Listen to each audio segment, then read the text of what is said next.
Okay, in this lesson, you're going to be moving on from looking at only two-dimensional shapes and looking at the perimeter and area of those shapes to really visualizing three-dimensional shapes, 3D shapes.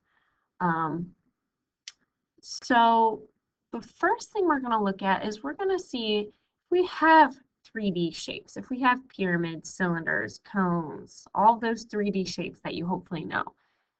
And we were to slice them, like you saw in that ninja video, hopefully you watched that already, we are going to look at what shape they make. So let's take a look at these notes here. So the first thing is the definition of a cross-section. A cross-section is a plane that intersects or slices a solid. A solid is just a 3D shape. So you might want to write 3D in parentheses there. So slices a solid forming, and then once it slices that solid, it's going to make a 2D figure. So your goal is to be able to draw the shape of that cross section that it makes. So you want to be able to draw the shape of the cross section made when that slice happens. So you can slice a shape, you can make a cross section in many different ways. So you can do it vertically, which hopefully you know that it vertically means up and down. You can do it horizontally, side to side. And you can do it diagonally. And I'm gonna, for this one, draw a arrow in there. So diagonally. So diagonally. So if we look at the first one, a square pyramid makes a square pyramid is cut. Now if you look at this one, it's cut side to side, and hopefully you remember that side to side is horizontally. So a square pyramid is cut horizontally. What cross section does this make? So this makes a cross section that is blank. So if you look at this, where this plane passes through this square pyramid, right below it you see the base, which is a square, and you can see this is directly parallel to that base. So that cross section, that shape that's formed there, if you were to cut the top off that, if you were to pull that apart, that shape that is formed there is the exact same shape as the base. So it is a square. It's a cross section that is a square. Let's look at the second one here. So this one is a triangular pyramid. So again, this one is also side to side. So this one is also horizontally. What is the shape of this cross section? Well, again, parallel from the base, it's going to be the exact same shape as the base, so it is a triangle. See it. Okay, moving on. This one here, a plane cuts this cylinder vertically. What is the shape of a cross section? So remember, vertical means up and down. So if I were to cut this cylinder up and down, it's actually going to hit a few different points here. You're going to hit on the side here, on this other side, then it's going to go down, hit on the other two sides of the base, and then it's going to connect all the way up. So if you were to pull that apart, that is going to be a rectangle. It's going to be a rectangle. Okay, so let's look at this one here. A plane cuts a cube diagonally. What is the shape of the cross section? Now a cube, all the sides are equal. So they're all square. So a lot of people think, okay, if I'm going to cut that diagonally, it's going to be a square. What you have to remember though is this diagonal line, this one right here, is not the same as the other ones. It's going to be longer. Think about the Pythagorean theorem. It's going to be longer than the other sides. So this side is shorter, that side's longer, that side's longer. So yeah, two sides that are opposite that are congruent, and then the other two sides that are opposite are congruent. So that is also a rectangle.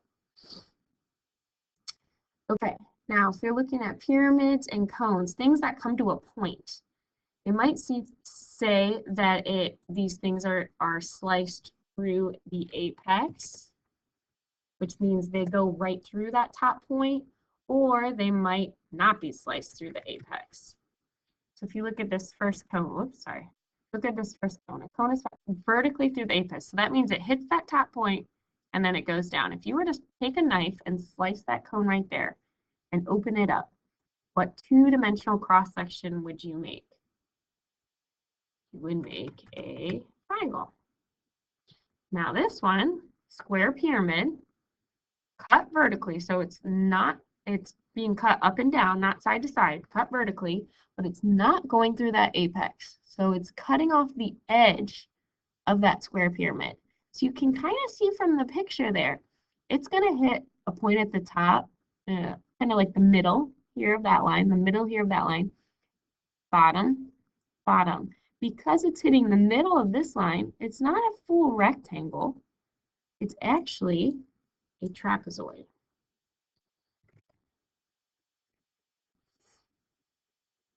Okay, moving on to the back. So this first one here, all of these ones, instead of just saying vertically or horizontally or whatever, these are all going to be through certain points. So if I look at this first one here, hexagonal prism, select the shape that's formed by each cross section. Okay, so a cross section through points C, D, and H. Now, first of all, this is a hexagonal prism. So the top and bottom are both hexagons, and every other face is a rectangle. So your bases are hexagons and everything else is a rectangle.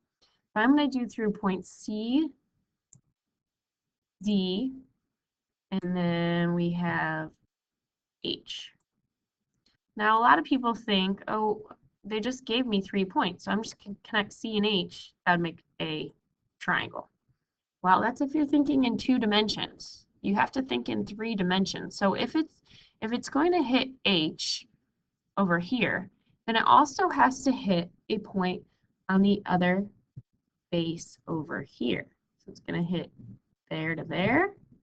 So draw this in your own shape so you can see what it looks like.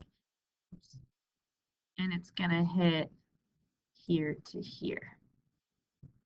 So what shape would that make?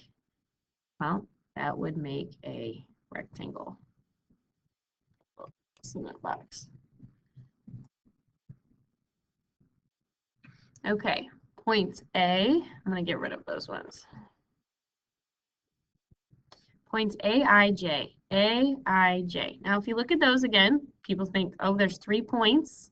I'm going to make a triangle. Well, no, I can't go straight from A to I.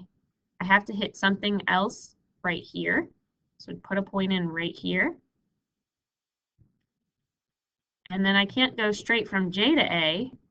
I'm going to have to hit a point back here, another one back here. So if you draw in all of those points, I'm going to quickly draw them in here. So if I do one here, and then I'm going to have one back here, and I'm going to have one back here. If I connected all those points, it's actually going to look just like the base. It's parallel to the base, so that would be a hexagon. So I'll put an X in the box that says hexagon. Okay, last one. A, B, get rid of these dots here. A, B, E, J. A, B, E, J. So if I were to connect those, I can connect B and E because they're on the same plane. I can connect E and J, connect A and J, connect. So I connect those 4, that would make a rectangle.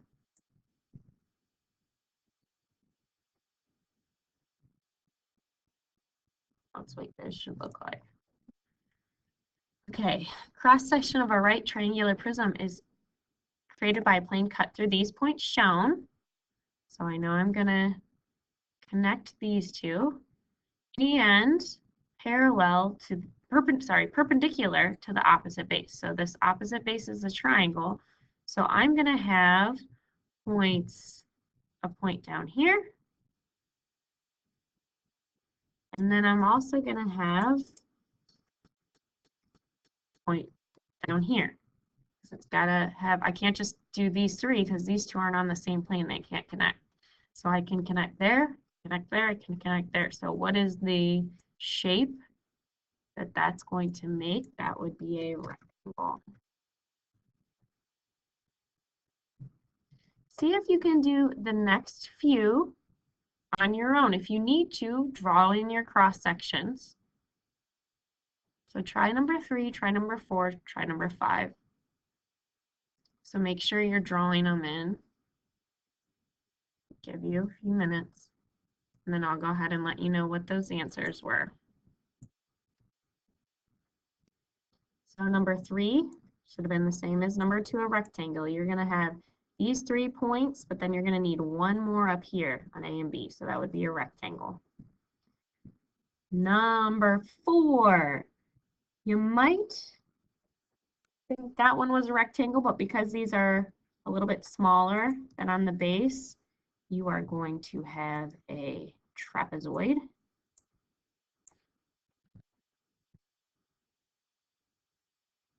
And then on the last one, you should have had another rectangle.